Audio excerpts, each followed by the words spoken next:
सभी को जय श्री राम, हर हर महादेव। आज हिमाचली पंचनामा की पहली पॉडकास्ट सीरीज शुरू होने जा रही है और इस पॉडकास्ट सीरीज में हमारे साथ हमारे मेहमान हैं प्रवीण कुमार जी, जो दावेदारी कर रहे हैं माथला पंचायत से प्रधान पद के लिए। और हिमाचली पंचनामा पॉडकास्ट शुरू करने का मतलब यही है कि हमारे हर छोटी से छोटी आवाज प्रदेश तक पहुंचे और ये मंच इसी आवाज के लिए है जो प्रदेश के हित के लिए, प्रदेश की संस्कृति, संस्कार, स्वरोजगार, जिसके लिए ये मंच हमेशा खुला है। तो आज पहली पॉडकास्ट हम शुरू करने जा रहे हैं आप सभी के सहयोग से। हमारे मुख्य अतिथि हैं आज के पॉडकास्ट में प्रवीण कुमार जी, जो माथला पंचायत से प्रधान पद की दावेदारी कर रहे हैं। तो करते हैं इनसे बातचीत। जी स्वागत है भाई आपका। धन्यवाद। सबसे पहला सवाल आपसे, आपका मतलब अपना परिचय हमको देना है। राजनीति में आने की प्रेरणा कहाँ से मिली? प्रधान पद का चुनाव लड़ने के लिए मुख्य उद्देश्य क्या है? और सबसे बड़ी बात, नेता नहीं बेटा, इस बात को आप कैसे रखते हैं? सबसे पहले हिमाचली पंचनामा के सभी दर्शकों को मेरा सादर नमस्कार और माथला पंचायत के सभी मतदाताओं को मेरा सादर प्रणाम। मैं आपका धन्यवाद करना चाहता हूं कि आपने मेरे लिए समय निकाला।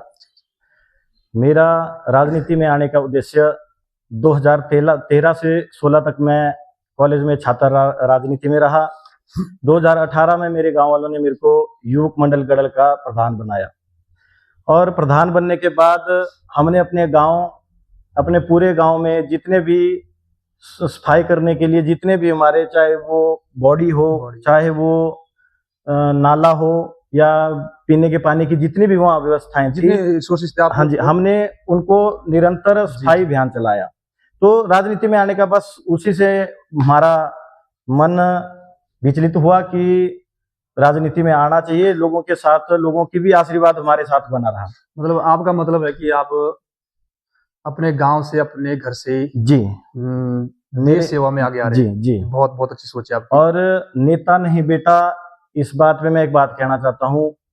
नेता अगर कोई नेता के पास अगर कोई बात आती है तो उसे समस्या कहते हैं, और बेटे के पास अगर कोई बात आती है तो उसे अपनापन कहते हैं, और वो घर की बात है। जी बहुत अच्छी सोच है आपकी। मेरा बोलने का मतलब ये है कि अगर मैं अपने किसी क्षेत्र में, अपने गांव में सड़क या रास्ता बनाता हूं तो वो नेता की तरफ से विकास होता है, लेकिन हमारी तरफ से वो एक बुजुर्गों के लिए, गर्भवती महिलाओं के लिए, उनको स्वच्छ मतलब अच्छे तरीके से वहां हॉस्पिटल तक पहुंचाना, ये नेता और बेटा में अंतर बताना चाहता हूँ। बहुत अच्छी सोच है आपकी जी।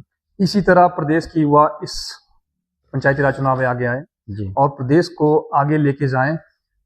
जिस हद तक हमारी संस्कृति, संस्कार है और जिस तरह आधुनिकीकरण हो रहा है, जो गांव तक पहुंच रहा है, तो मेरा सभी को बधाई प्रेषित करता हूं मैं। जितने भी युवा शक्ति, युवा साथी हमारे इन चुनाव में भाग ले रहे हैं, इस महाकुंभ में, सबके लिए इतना है कि अपने घर गांव को कैसे हमने आगे लेके जाना है, स्वरोजगार कैसे उसमें पैदा करना है, ये प्रमुख मुद्दे हमारे सभी युवा साथी के होने चाहिए।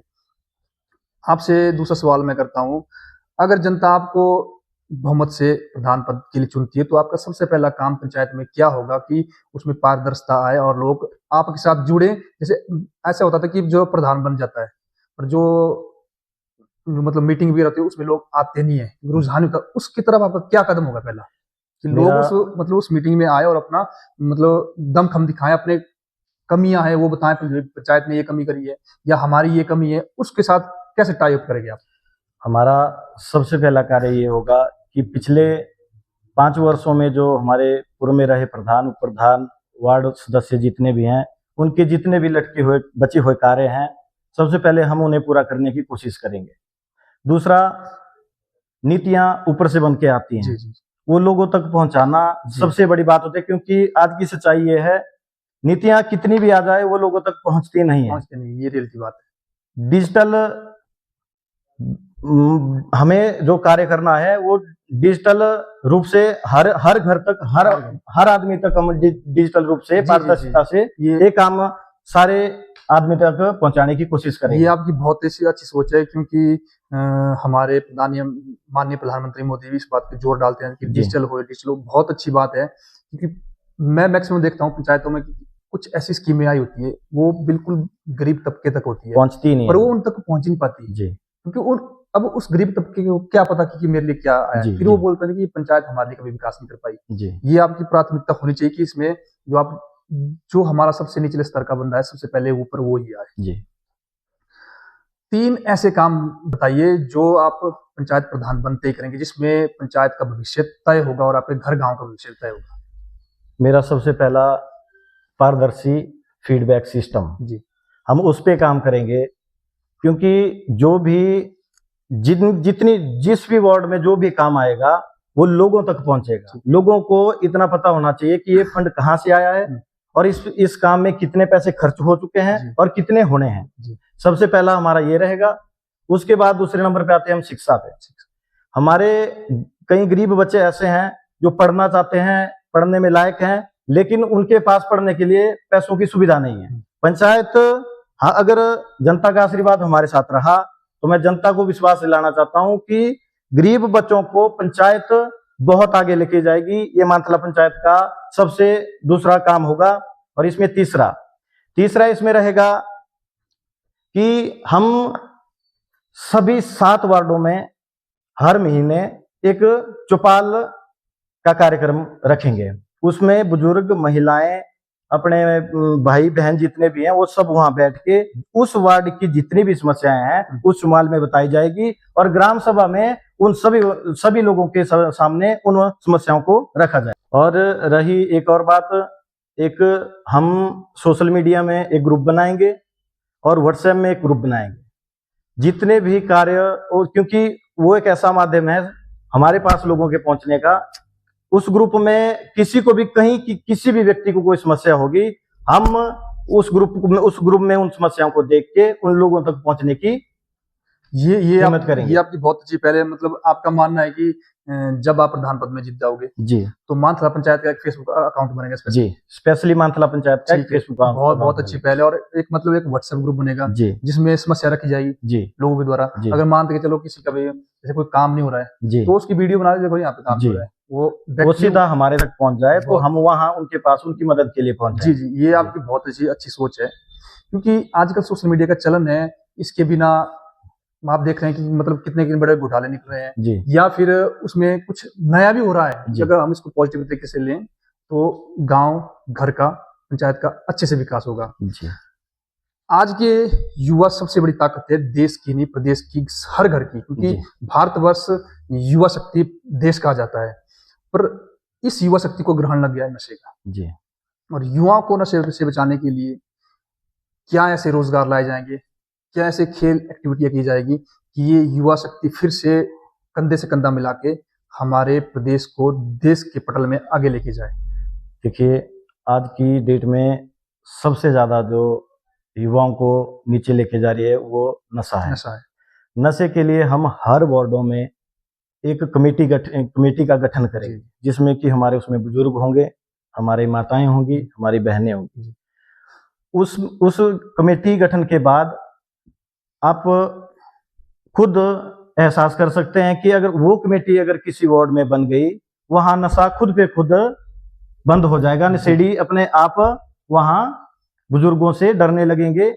और हम एक टारगेट लेके चले हैं कि जो बुजुर्ग, जो माता, जो बहन नशेड़ियों को पकड़ाने का कार्य करेगी, ग्राम पंचायत मानथला में, ग्राम सभा में उनको हम सम्मानित करेंगे। बहुत अच्छी सोच है जी। हमारा यही मानना है कि अगर हम किसी चीज का तोड़ निकालना है हमने, या फिर किसी चीज को हमें रोकना है, तो उसमें इस तरह की एक्टिविटी हमें करनी चाहिए, या सांस्कृतिक प्रोग्राम कीजिए, उसी तरह उनको प्रोत्साहन दिया जाए ताकि लोग हमसे जुड़े और हमारे क्षेत्र का विकास आगे हो। उसके लिए मेरी इतनी अपील है कि गांव वासियों को पहले खुद कदम उठाना पड़ेगा और इस सोच से निकलना पड़ेगा कि मेरा लड़का ठीक है, दूसरे गलत है। जब तक हम अपने बच्चे को गलत नहीं बोलेंगे या उसको सही मार्गदर्शन में लाएंगे, दूसरे को हम कभी ठीक नहीं कर सकते। तो मेरा सभी से गांव वासियों से इतना निवेदन है कि गलत का विरोध कीजिए और सही की बात को प्रोत्साहित कीजिए, तब जाके हमारी पंचायत, हमारा देश आगे बढ़ेगा जी। इस आजकल आधुनिक युग चल पड़ा है, आप जैसे 4G 5G, इस आधुनिक युग का तेजी से करण हो रहा है, बहुत जल्दी तकनीक बढ़ रही है। तो इस तकनीक में आप अपने पंचायत को किस तरह से डिजिटल इंडिया के साथ जोड़ेंगे और किस तरह से उनको स्वरोजगार से युवाओं को जोड़ेंगे? देखिए, आजकल स्कूलों के हालात ऐसे हैं, स्कूलों में हम स्मार्ट क्लासेस खोल सकते हैं। कई माध्यम है, बहुत माध्यम है डिजिटल के द्वारा अपनी पंचायत में लोगों तक पहुंचाने के। पंचायत में जितने भी कार्य आएंगे वो हम डिजिटल रूप से ही लोगों के बीच में रखेंगे, लोगों तक पहुंचाने का कार्य करेंगे। कोई भी कार्य होगा वो सीधा उस वार्ड सदस्य को भी पता होगा और उस वार्ड के मतदाता को भी पता होगा कि इस वार्ड में ये काम लगा हुआ है और इस कार्य में इतने पैसे खर्च हो चुके हैं। मैंने पहले भी आपसे ये चीज कही, इसलिए हम अपनी पंचायत को डिजिटल रूप से बढ़ाने की भरपूर कोशिश करेंगे। इसमें एक बात मैं और ऐड करना चाहता हूं कि हर वार्ड में एक डिजिटल प्रोग्रामिंग रूप से जितने भी कार्य वार्ड में होंगे वो उसी वार्ड में हम डिजिटल रूप से उस पूरे जो धरातल पर जो बना हुआ है वो डिजिटल रूप से लोगों तक पहुंचेगा। तो अंतिम सवाल मेरा आपसे यही है, आप पंचायत प्रतिनिधित्व कर रहे हैं, युवा घर में बेरोजगार बैठा है, मातृशक्ति घर में बेरोजगार बैठी है, उनके लिए ऐसी कौन सी स्कीम आप पंचायत प्रतिनिधित्व करते हुए लाएंगे जिसमें वो अपनी संस्कृति का भी संरक्षण करेंगे और अपने लिए एक रोजगार भी उसमें पैदा करेंगे? क्या कुछ ऐसी स्कीमें होगी कि माथला पंचायत का युवा आपकी तरफ देख रहा है कि हमारे लिए क्या इस पटल में होगा? देखिए, आज की तारीख में सेंटर की सरकार ने स्टार्टअप इंडिया का एक अभियान चलाया हुआ है। जी। उस अभियान के अंदर जितनी भी स्कीमें आएंगी हम हर घर तक, हर व्यक्ति तक उनको पहुंचाने का कार्य करेंगे। जैसे कि आप मान के चलो, एक इस एरिया में खेलने के लिए हमारे पास एक भी ग्राउंड नहीं है। लोग या तो मंडी जाते हैं या बग्गी जाते हैं या आपके हमारे चलो वहां जाते हैं, क्योंकि ये बहुत बड़ी समस्या हमारे घर गांव में पैदा नशा, जहां से नशे, ये युवा नशे पे जा रहा है, ये इसी वजह से जा रहा है क्योंकि लोगों के लिए खेलने के लिए मैदान नहीं है, ओपन जिम नहीं है। और महिलाओं के लिए मैं इतना कहना चाहता हूँ कि स्टार्टअप इंडिया ने महिलाओं के लिए बहुत सी स्कीमें निकाली हैं। स्वयं सहायता समूह के तहत देखो, आप चाहे अचार, पापड़, जो मर्जी मेहनत करते हैं महिलाएं स्वयं सहायता समूह से। और हमारी संस्कृति में महिलाओं के साथ इतना है, हम हर वार्डों में महिलाओं को साथ लेके चलेंगे। अपनी संस्कृति को बचाना है तो महिलाओं का साथ, महिलाओं के लिए, जैसे कि आप हर वार्डों में देख लो, महिलाओं के साथ चलकर हम संस्कृति को बढ़ाएंगे। जो उनका आशीर्वाद रहेगा, हम महिलाओं के साथ हैं। जो महिलाएं बोलेंगी, हम मातृशक्ति के साथ हैं। जी, बहुत अच्छा आपने इस बारे में बात करी कि भारत सरकार द्वारा अनेकों प्रकार की स्कीमें लाई जा रही हैं। उस स्कीमों के तहत हर गांव में स्वरोजगार पैदा किया जाएगा, मातृशक्ति को साथ लेके चलना। ये बहुत बड़ी बात है क्योंकि जब तक मातृशक्ति हमारे साथ नहीं चलेगी, हमारे घर का, हमारे गांव का कभी विकास नहीं हो पाएगा। ये आपकी बहुत अच्छी सोच है। इस सोच के साथ आप आगे बढ़े, हमारी तरफ से आपको बहुत बहुत बधाई है। अंतिम सवाल हमारा आपसे है कि माथला पंचायत की जनता के लिए आपका क्या संदेश है और आपके साथ जनता क्यों जुड़े? देखिए, मेरी माथला पंचायत के सभी लोगों से एक आग्रह रहेगा। देखिए, प्रधान हर 5 साल बाद आते जाते रहते हैं, लेकिन रिश्ते हमेशा पूरी जीवन के लिए होते हैं, पूरे जीवन के लिए बनते हैं। बहुत से लोग आपके पास वोट मांगने आएंगे। मैं आपसे एक ही आशीर्वाद लेना चाहता हूं। मैं अगर माथला पंचायत में आया हूं तो इसलिए आया हूं क्योंकि मैं पूरे प्रदेश में और पूरे जिले में अपनी पंचायत को एक आदर्श पंचायत बनाकर दूंगा। ये मेरा आपके साथ वादा है। आप अपना आशीर्वाद मेरे साथ बना के रखें। और मेरा एक आपसे और निवेदन है, इस बार जो है पंचायत चुनाव में मतदान 3 बजे तक है।